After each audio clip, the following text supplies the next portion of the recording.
Welcome back to Flight School. I'm Lily Margolis. And I'm Maximilian Girardin. And today we're talking about single pot still Irish whiskey.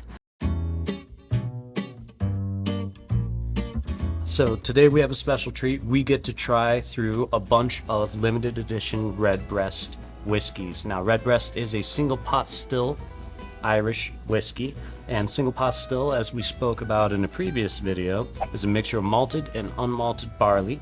It was developed in the 1790s by Irishmen who were avoiding the tax man.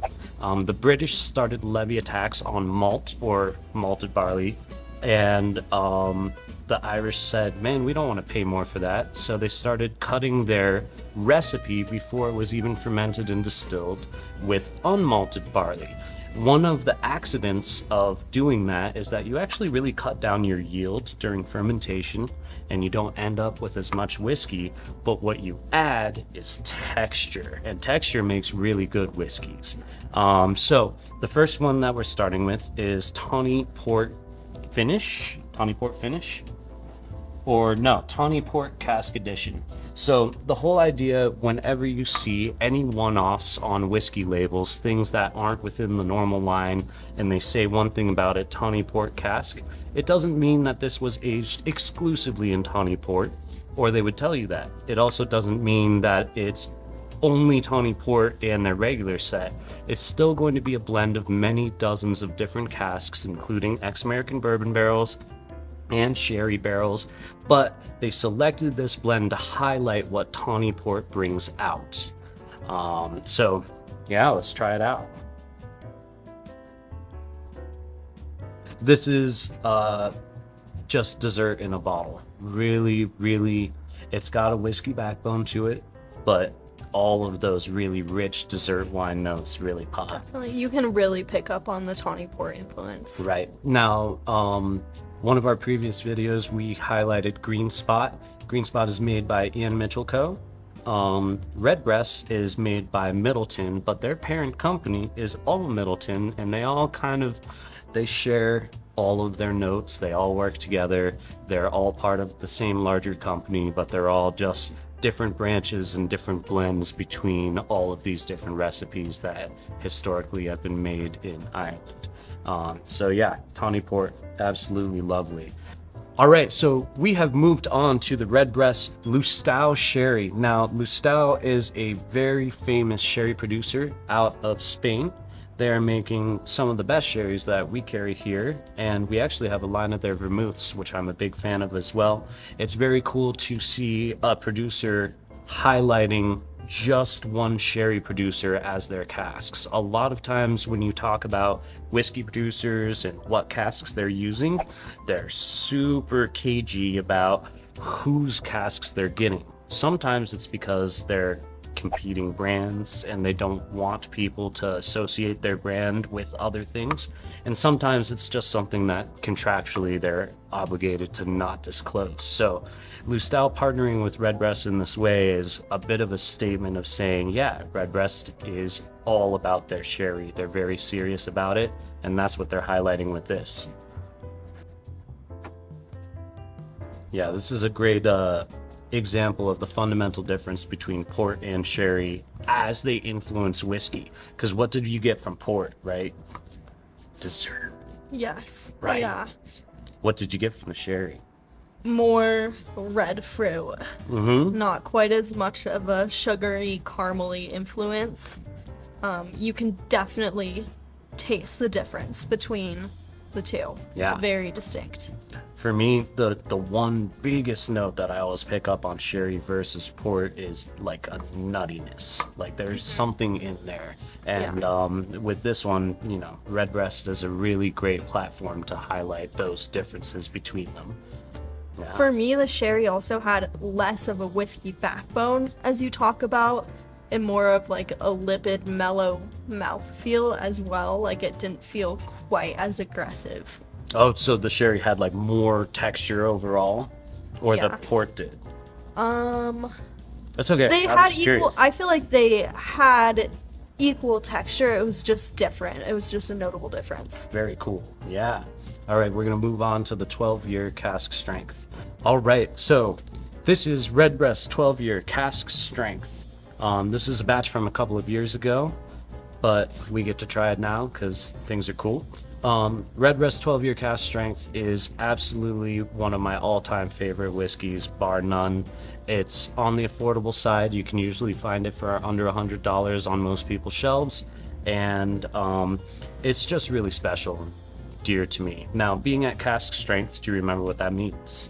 It's not watered down. Exactly right. After it comes out of the barrel, no water is added. Now, there aren't little bits of barrel floating in here because they do still filter it, but it's something just like a coffee filter where they're making sure there's no bits. Chunks, no chunks. Yes.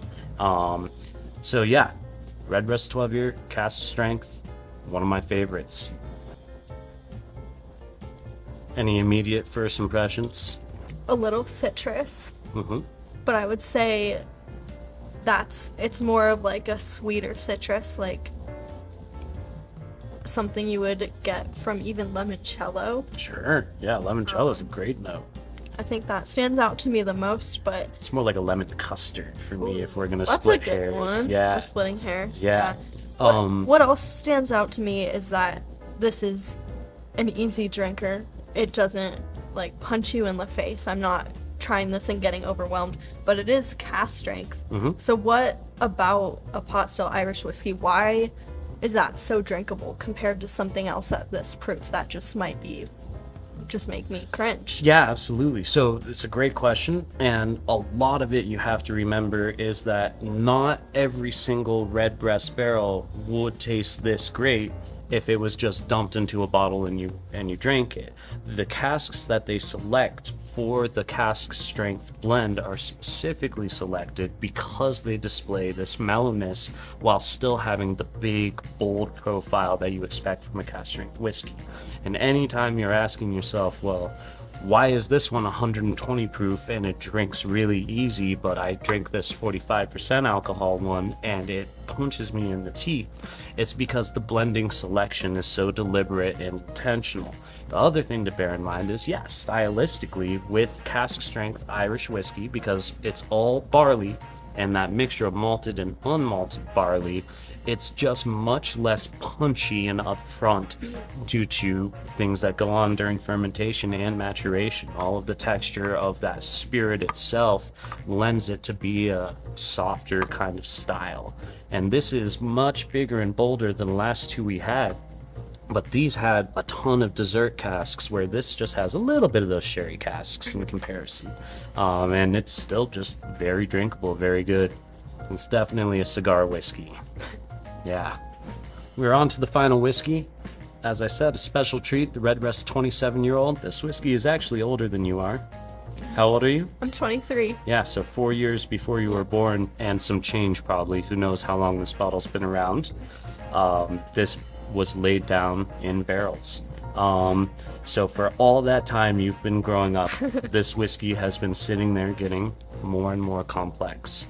Now, a couple key things to remember, and I've said it a couple of times, but 27 years is the youngest component. So there is stuff in here that's been going for far longer than that, almost assuredly. Yeah. What do you think the oldest, if you had to guess, what do you think it would be? So in the 70s, Middleton and Irish whiskey went through a bit of a really big panic. And during that big panic, they all were scrambling, trying to figure out how to make themselves profitable again and not be bankrupt, because bourbon was eating their lunch all over the world. And so was single malt scotch. And they were kind of struggling to find an identity. So I would be willing to bet that they were scrambling so hard back then that they dumped a lot of barrels, but it's just an educated guess. I'm sure that they have a lot of barrels as well that were from before the 70s. I would say nothing in here is older than the 70s, but I always hesitate to put a number on things, especially for distilleries that have been around as long as Middleton and Redbreast have been. If they don't disclose it to you, it's all just guesswork. And unless we had the distiller and the blender here to tell us, oh yeah, I put in that barrel, we're never really gonna know. What's important is that this is one of the oldest whiskeys in the Redbreast lineup, and it's a real treat. So there could be whiskey in here older than my parents. Oh yeah, absolutely. Okay. I don't know. How old are your parents? 52. But yeah, so I'm a huge fan of the Redbreast 27. Say no more. Let's try it out. I'm very curious what you're gonna think because I remember this one. Now, Redbreast 27 year also says on the label, enriched with port casks, ruby port casks. I'm guessing that means that it's a finish, where they took that blend and decided to give it a little bit of a hit with a port pipe. Any notes stand out to you on this at all? Kind of tastes like a pina colada. Ooh, yeah, that pineapple Yeah. note? Yeah. Absolutely, yeah. For me, what really stands out is that classic wine term of like barnyard. There's a wet straw thing going on. There's a lot of grain character. Of the entire Redbreast lineup, I always found the 27 year to be the most grain forward whiskey, which is actually crazy because usually the longer it's in a barrel, the less of the grain you pick up on and the more oak you do. So this is something pretty cool. Also one of the most expensive whiskeys that we've gotten to try together, so that's awesome. So that's Redbreast single pot still Irish whiskeys. We did a pretty awesome dive on some that are available and some that are very hard to find. And it's one of my favorite producers for a reason. These are all really incredible whiskeys that do everything I expect a whiskey to do when I'm sipping on it. These are just lovely. And thank you again to Debi Sipperley from Southern Glazers Wine and Spirits for supplying these to us. Thanks for tuning in today. Subscribe to us on YouTube and come fly with us again next time.